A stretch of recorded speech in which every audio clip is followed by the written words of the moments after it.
મોરબીના જેતપરની અંદર ખેડૂતો જે આમરણાંત ઉપવાસ આંદોલન પર બેઠા હતા 17 થી 18 દિવસ સુધી આ આંદોલન ચલાવવામાં આવ્યું અને જ્યારે એક બાદ એક ખેડૂતોની તબિયત ખૂબ લથડવા લાગી ત્યારે ખેડૂતોએ આ ઉપવાસ આંદોલનના પારણા કરીને હવે આંદોલન પાર્ટ 3 ની તૈયારી જે છે એની પણ શરૂઆત કરી દીધી છે।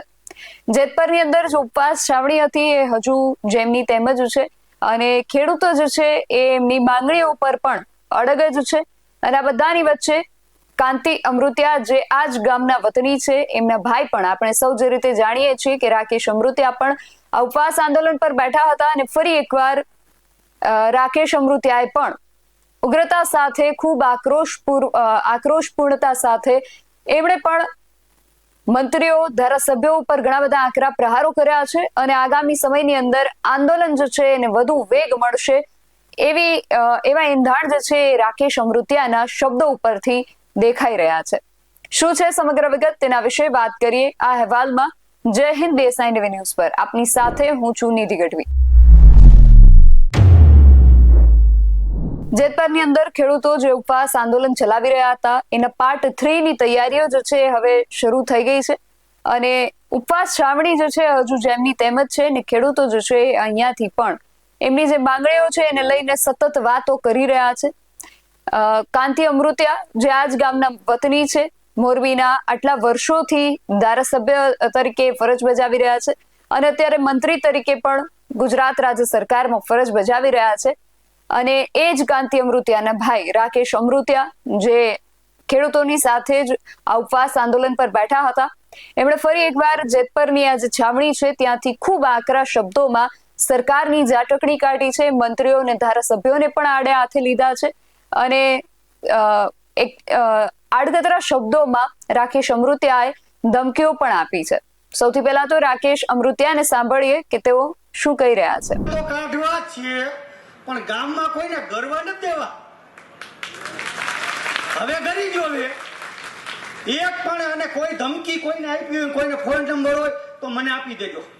એવો કયો ઘરે ધમકી દેવા વાળો પેદા થયો? અમારા ઘરમાં થાંભલા કરી કે અમે તમારા ઘરમાં નહીં કરી ગરવું ને।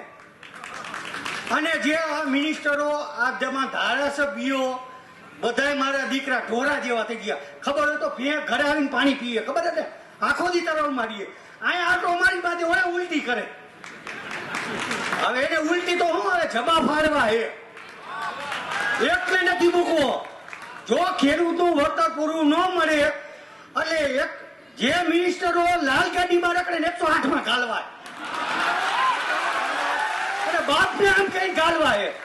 હવે કોઈની શરમ નથી રાખવાની, ઘણી રાખી વીદી એક દી મોદી સાહેબ ને કરો એમાં મારે વીદી ભૂખું રહેવું પડ્યું।